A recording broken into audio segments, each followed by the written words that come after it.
Serial बड़े घर की छोटी बहू में अब वह मोड़ आ चुका है जिसका इंतजार दर्शक कई दिनों से कर रहे थे। पूरा घर तनाव और इल्जामों के जाल में फंसा हुआ है। हर कोई अहाना पर शक कर रहा है। यहाँ तक कि परिवार की सबसे बड़ी और सख्त महिला दुर्गा देवी भी अहाना पर भारी आरोप लगा चुकी हैं।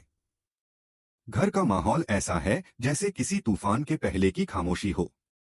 चारों ओर सिर्फ फुसफुसाहटें, नजरों में नफरत और दिलों में शक।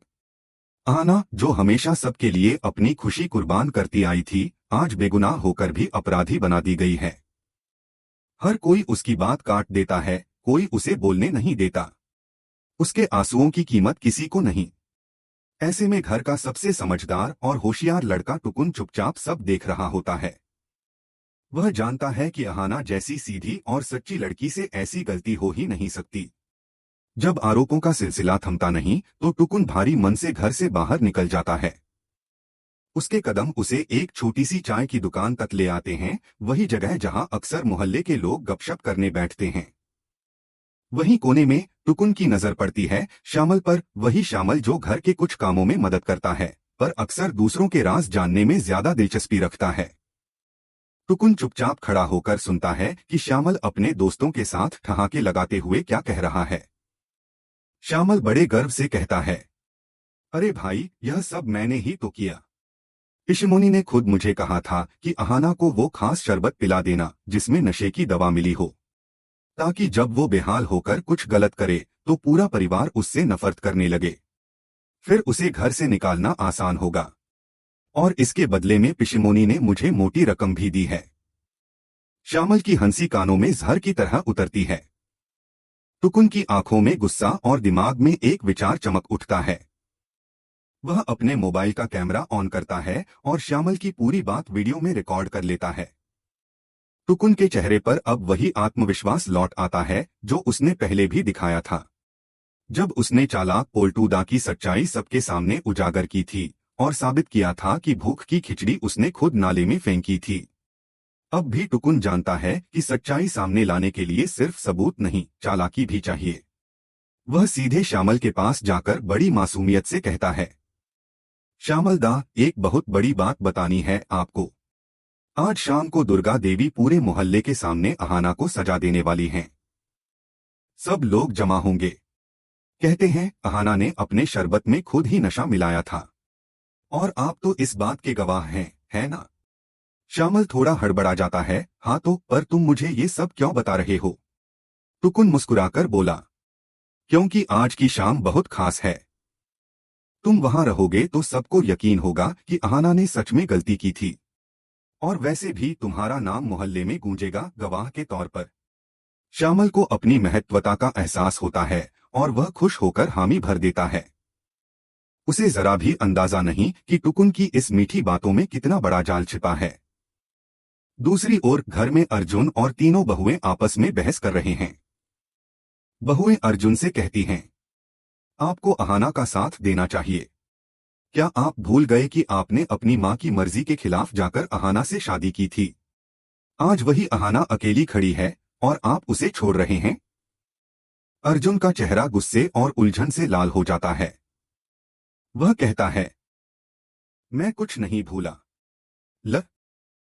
आज शाम को सबके सामने उसे सजा मिलेगी ताकि कोई और औरत ऐसी हरकत करने की हिम्मत न करे। सूरज ढलने लगता है। शाम की हवा में बेचैनी घुल जाती है। पूरा मोहल्ला दुर्गा देवी के आंगन में जमा हो जाता है। सबकी निगाहें अहाना पर हैं, जो सफेद साड़ी में चुपचाप खड़ी है। आंखों से आंसू बह रहे हैं लेकिन सिर झुका नहीं है। वहीं टुकुन एक कोने में खड़ा अपने मोबाइल को कसकर पकड़ता है। आज सच्चाई की जीत तय है। श्यामल भी भीड़ में शामिल हो चुका है। उसे लगता है वह तमाशा देखने आया है, पर असल में आज का तमाशा उसी के लिए होने वाला है। टुकुन मंच की तरह बने आंगन के बीच आता है और कहता है, दुर्गा देवी, सजा देने से पहले अगर सच सुना जाए तो अच्छा रहेगा। सब लोग हैरानी से उसकी तरफ देखते हैं। दुर्गा देवी तमतमाकर कहती हैं, अब तू क्या नया ड्रामा करेगा टुकुन? टुकुन मुस्कुराता है और धीरे से मोबाइल को स्क्रीन से जोड़ देता है। पल भर में सबके सामने श्यामल की वही वीडियो चलने लगती है जिसमें वह खुद कबूल करता है कि उसने अहाना को नशे वाला शरबत पिलाया था और यह सब पिशमोनी के कहने पर हुआ था। जैसे ही वीडियो खत्म होती है, सन्नाटा छा जाता है। सभी के चेहरे पर हैरानी, शर्म और पछतावे के भाव हैं। पिशमोनी के होंठ सूख जाते हैं, चेहरा पीला पड़ जाता है। वह समझ जाती है कि उसकी साजिश उसी के सिर फट चुकी है। श्यामल घबराकर भागने की कोशिश करता है, लेकिन टुकुन आगे बढ़कर उसे पकड़ लेता है। अब सबकी निगाहें पिशमोनी पर टिक जाती हैं, वह और कुछ बोल नहीं पाती। टुकुन सीधा दुर्गा देवी की तरफ देखता है और कहता है, माँ, आपने कहा था कि जो गलती करेगा उसे सजा मिलेगी। तो क्या आज वही सजा ठाकुर जी और पिशमोनी को भी मिलेगी?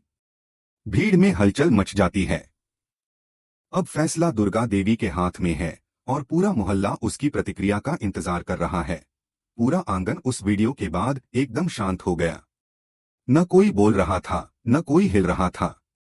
सिर्फ पत्तों की सरसराहट और कहीं दूर से आती शंख की आवाज, मानो हवा भी जानना चाहती हो कि अब आगे क्या होगा। दुर्गा देवी की आंखों में हैरानी और गुस्सा दोनों तैर रहे थे। वह धीरे धीरे श्यामल की तरफ बढ़ी। श्यामल के पैरों तले जमीन खिसक चुकी थी। उसकी आवाज कांप रही थी, मां जी, मुझसे गलती हो गई। मैं तो बस पैसे के लालच में आ गया था। पिशमोनी ने कहा था कि कुछ नहीं होगा। दुर्गा देवी ने कड़क आवाज में कहा, चुप रहो। लालच के लिए तुमने एक निर्दोष लड़की की इज्जत दांव पर लगा दी। और तुम पिशमोनी। उनकी नजर अब पिशमोनी पर पड़ी, जो कुर्सी पर बैठी सिर झुकाए कांप रही थी। पिशमोनी के माथे पर पसीने की बूंदें थीं, होंठ सूख चुके थे। वह कुछ कहना चाहती थी, पर शब्द गले में अटक गए। बोलो, दुर्गा देवी गर्जी। क्या यह सब तुम्हारे कहने पर हुआ? क्या तुमने ही यह षड्यंत्र रचा था? पिशमोनी ने डरते डरते कहा, मैं तो बस चाहती थी कि अहाना को उसकी जगह याद रहे। वह इस घर की परंपराओं के खिलाफ जा रही थी। मैं नहीं चाहती थी कि इस घर की बहुएं अपनी मर्यादा भूलें। दुर्गा देवी की आंखों में आग जल उठी। मर्यादा का मतलब किसी की जिंदगी बर्बाद करना नहीं होता, पिशमोनी। अहाना इस घर की बहू है, दुश्मन नहीं। तुमने जो किया उसने हमारे पूरे खानदान की इज्जत मिट्टी में मिला दी। पूरा मोहल्ला यह दृश्य देख रहा था।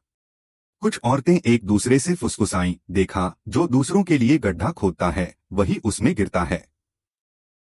टुकुन धीरे से अहाना के पास आ।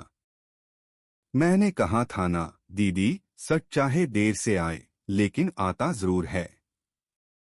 अहाना ने कांपते हुए हाथों से टुकुन के सिर पर हाथ रखा। तूने आज मेरी लाज रख ली, टुकुन। अगर तू ना होता तो शायद मैं इस घर से बेइज्जती के साथ निकाल दी जाती। भीड़ में से कुछ लोग तालियां बजाने लगे। लोगों को यकीन नहीं हो रहा था कि जिसे वे गुनहगार समझ रहे थे वही सबसे पाक निकली। अर्जुन, जो अब तक गुस्से में चुप खड़ा था, धीरे धीरे अहाना के पास आया। उसकी आंखों में शर्म थी, अपराध बोध था। वह झुककर बोला, अहाना, मैंने तुझ पर भरोसा नहीं किया। सबकी बातों में आकर तुझे गलत समझा। माफ कर दे। अहाना ने उसकी तरफ देखा, कुछ पल खामोश रही, फिर कहा, प्यार में भरोसा सबसे जरूरी होता है, अर्जुन। एक बार टूट जाए तो उसे जोड़ना मुश्किल होता है। पर मैं जानती हूं, गलती सिर्फ तुम्हारी नहीं थी। हालात ने सबको अंधा बना दिया था।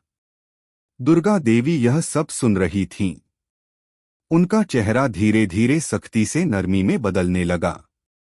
उन्होंने सबके सामने घोषणा की, आज से इस घर में कोई भी औरत या मर्द किसी पर बिना सबूत के इल्जाम नहीं लगाएगा।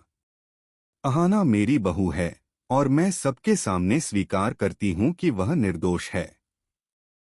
इतना कहकर उन्होंने आगे बढ़कर अहाना के माथे पर हाथ रखा। पूरा आंगन तालियों और भावनाओं से भर गया। लेकिन कहानी यहीं खत्म नहीं हुई थी। टुकुन अब ठाकुर जी की तरफ मुड़ा, वह ठाकुर जी जो हमेशा घर के फैसले अपने फायदे के अनुसार लेते थे। टुकुन बोला, दादाजी, आपने कहा था कि जो भी गलती करेगा उसे सजा मिलनी चाहिए। तो अब बताइए, क्या ठाकुर जी और पिशिमोनी को वही सजा मिलेगी जो आप अहाना को देने वाले थे? सवाल सीधा था, लेकिन जवाब देना मुश्किल। सारे चेहरे ठाकुर जी की तरफ घूम गए। उनकी आंखें झुकी हुई थीं। कुछ देर सन्नाटा रहा, फिर उन्होंने भारी आवाज में कहा, हाँ, सजा मिलेगी। जब सच्चाई सामने है तो झुकना ही पड़ेगा। यह घर अगर सच और इंसाफ पर चलता है तो फिर सबके लिए एक ही कानून होगा। उन्होंने पिशिमोनी की तरफ देखा। तुमने घर का नाम बदनाम किया है, इसलिए अब कुछ समय के लिए तुम्हें इस घर से दूर रहना होगा। जाओ, अपने भाई के घर रहो जब तक सबका भरोसा दोबारा जीत न लो। पिशिमोनी की आंखों से आंसू गिरने लगे। वह जानती थी उसने यह सजा खुद कमाई है। श्यामल भी सिर झुकाकर खड़ा था। दुर्गा देवी ने आदेश दिया कि उसे पुलिस के हवाले कर दिया जाए ताकि वह दूसरों के लिए सबक बन सके। घर में अब सन्नाटा था, लेकिन यह सन्नाटा डर का नहीं, राहत का था। हर किसी के दिल में एक हल्की सी मुस्कान थी कि आज इंसाफ हुआ है। दुर्गा देवी ने सबको संबोधित करते हुए कहा, याद रखो, गलती हो सकती है, लेकिन साजिश पाप होती है। और जो दूसरों की जिंदगी के साथ खेलता है उसका अंत कभी अच्छा नहीं होता। अहाना ने हमें माफ किया, यह उसका बड़ा दिल है। अहाना ने विनम्रता से कहा, मैं बस यही चाहती हूं कि अब इस घर में कोई और अहाना न बने। हर बहू को उसका सम्मान मिले, चाहे वह नई हो या पुरानी। अर्जुन ने उसका हाथ थाम लिया और पहली बार दोनों की आंखों में सुकून झलकने लगा। टुकुन उन्हें देखकर मुस्कुरा दिया। उसकी चालाकी ने न सिर्फ एक निर्दोष को बचाया बल्कि पूरे परिवार को सच का सबक भी सिखा दिया। लेकिन जब सब खुशियों में डूबे थे, तभी दूर से किसी ने आंगन में कदम रखा, एक अजनबी चेहरा जिसकी नजरों में कुछ गहराई थी। टुकुन ने उसे देखा और धीरे से फुसफुसाया, अब ये कौन है? नई मुसीबत या पुराना राज? दुर्गा देवी ने भी उस व्यक्त